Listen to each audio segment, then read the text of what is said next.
Hello, welcome back. Just to remind you, my name's Ross Fairley. I head up the renewable energy team at Burgess Salmon, and I'm being joined by my colleagues, fellow partners, Camilla Usher-Clark and Alec Whiter, and we're looking at joint development agreements. In the first of the sessions parts that we looked at what is a JDA, the terms and the various JDA models. And in this one, we're going to delve a little bit deeper into some of the key issues, the terms and the concepts that go to making up an arrangement of this sort. And the first thing we're going to look at is possibly a high level view, very, very high helicopter view. And I'm going to ask Alec to introduce this one. Really, before we go into the terms, some of the key things at a conceptual level to think about here when you go into one of these arrangements. Alec, do you want to talk to this slide? Thanks very much, Ross. So I think one of the first things to mention just in terms of going into JDA arrangements is that typically it can take more time than people ideally want it to, and it can become more complex than people want it to. And that then has a large effect on a number of the other elements around the agreements, particularly in terms of things like management time and ongoing collaboration between the parties, and just trying to close the agreement, bearing in mind some of the timing implications that Camilla was talking about earlier. Often there is a very real need or desire to try and close these transactions within a particular time period. I think the other thing to focus on just in terms of these type of arrangements is that it is a partnership. You are entering into a long-term commitment with another party or one or more other parties, and that often that has very large ramifications across all of the transaction documents. And unfortunately, one of the things that JDAs and these types of arrangements typically do is force everyone to consider what happens in each of the scenarios where the parties fall out or there's a difference of opinion, and that can go down some relatively dark rabbit holes in terms of trying to make sure that the drafting will always work.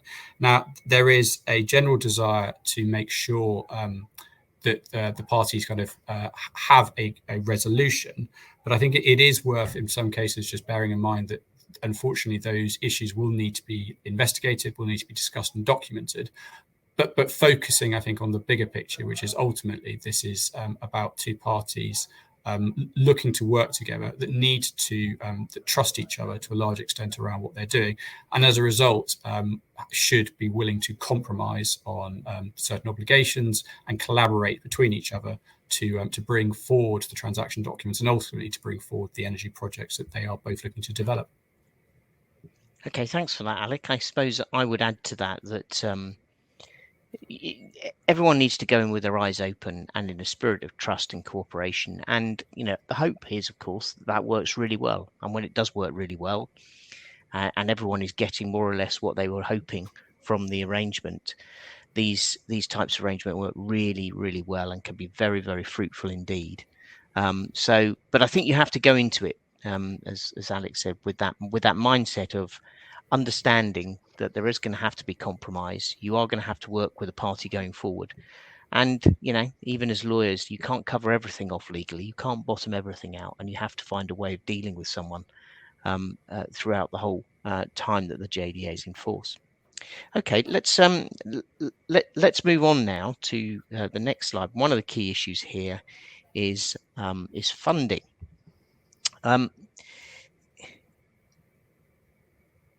I'm just wondering, Camilla, can you give us an idea and thoughts around types of funding and how the funding, in a sense, drives the behaviours and the model of the JDA?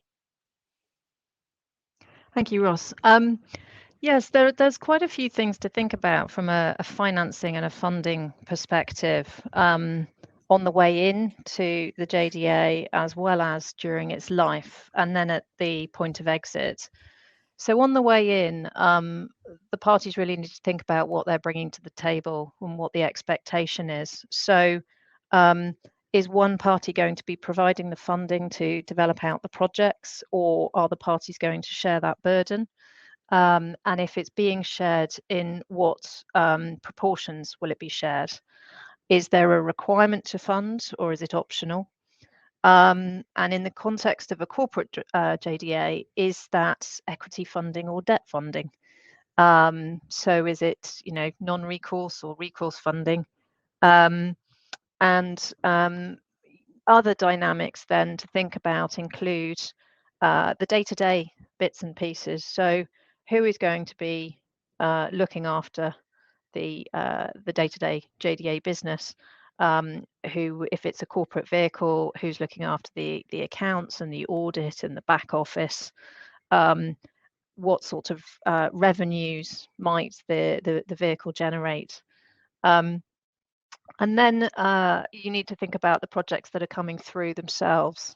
So the development pipeline, how is that funding going to be released? Is it going to be released up front? Will it be based on development milestones?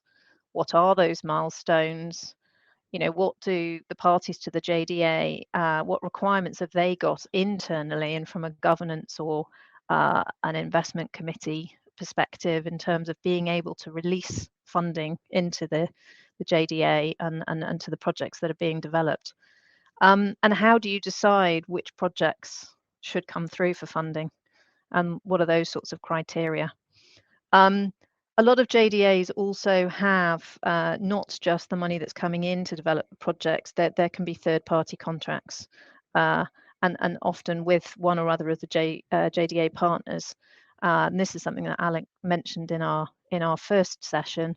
So you can have development services agreements on the side. Maybe one of the parties to the JDA is actually providing the suite of construction arrangements. So there may be an EPC, somebody might be providing the O&M arrangements. And then how are you going to structure the pricing of those? So are they going to be full arm's length contracts at similar pricing levels to the way you would price them if you were dealing with a complete third party? Or are they going to be structured slightly differently? With a corporate JDA, are you looking to get your return through dividends or your eventual exit price, or is it income on the way through from the services that you're providing? So lots of issues to think about, and inevitably for both partners as well, there will be tax consequences to think about. So you're going to need to take some tax advice. You might want to talk to your internal team and your external providers to make sure that the structure that you're setting up on day one is going to be suitable for the life of the arrangement that you're going into. Thanks very much. I mean, just moving on from that, and I suppose it is associated with pricing. One of the key areas, of course, is budgets and business plans, and I'm acutely aware that we've seen that in most of the JDAs that we've been dealing with. Some of these obviously are documents that are not legal documents. They're drafted at the outset by the parties who are trying to put together indicative budgets for development and various other things. That's quite an important point to mention, because this is not most JDAs are not documents that you can just park with the lawyers to get on with it. You do need to have an input into it. You will need to input into schedules and budgets and business plans and so forth. Camilla, do you want to just take us through some of the things that we regularly see in JDAs around this?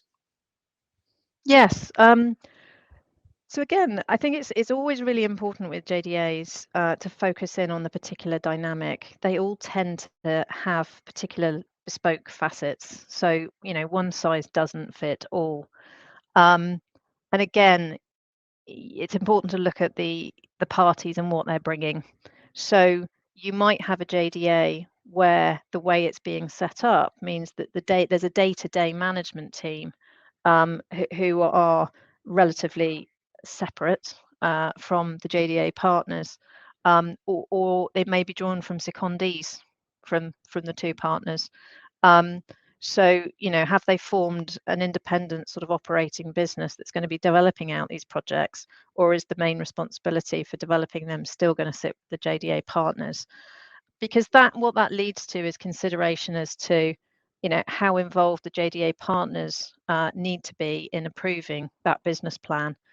So it may be that the business plan is a constantly evolving document and that they're very close to it. If they're a little bit more removed from it on a day-to-day basis, then they're going to want to review it and look at it at frequent intervals. What we do tend to find is that having a strong business plan is really important to underpin the success of the JDA and the continuing sort of strength of relationship between the two JDA partners. So having a very clear process for setting out the format of your first business plan and ensuring it's got all the right bits and pieces in it that you're expecting to see, a financial model, the way that costs are approved, budgets, and then when they're reviewed, how frequently they're reviewed, and if there are tolerance thresholds, what they are. So how often, when things go awry, do you need to go back for decisions from the joint development partners? Because things do, there are lots of unexpected things that happen during the course of developing these sorts of projects. So having a good methodology and a good process and a good governance structure, whether you're in a corporate joint venture or whether you've just got a contractual JDA, is really important, so that you know how to deal with overruns, you know how to deal with revisions. There is a regular process for reviewing it, but most importantly, that you've got a way of dealing with and accommodating the contingencies that you're inevitably going to need from time to time when unexpected things turn up. That's great. Thank you very much. Let's move on to project oversight, because that's another key area, particularly if you're dealing with a JDA and it's a development pipeline, and you're going to want to understand what's going on with those various projects. Alec, can you take us through some of the things that that we regularly see? Of course, thanks, Ross. So I think the first point around sort of project oversight is the general desire for each party to understand where they are in the development process for each of the projects that's coming through the pipeline. And that touches on a number of the points that Camilla's mentioned around the budget and the business plan and effectively each party's obligations in relation to that project, and whether that be by way of loaning the project vehicle, the costs to develop the project, making decisions in relation to entering into of contracts, putting in appeals for planning permission, or other things that we typically expect to see when you are developing a ready-to-build energy project. So the governance procedure obviously sets out, and visibility procedure in a JDA will typically set out who is providing the updates to who, because typically one party will be doing most of the development activities, whilst another party might be slightly less involved on the day-to-day front with those activities. They will also be typically designed to make sure that each party has visibility going forward on what the likely outcome will be in relation to certain activities, and whether any additional costs are likely to be incurred, whether the contingencies are going to be required. And then separately within that process, there's often a disputes process and a governance process in relation to whether decisions are required to be made around the development of that project. Now, that can be as simple as, should we enter into this lease or not? And if so, what is the money that we're prepared to pay as a rent under that lease, and sort of how will that affect the financial model for the project and therefore each party's returns?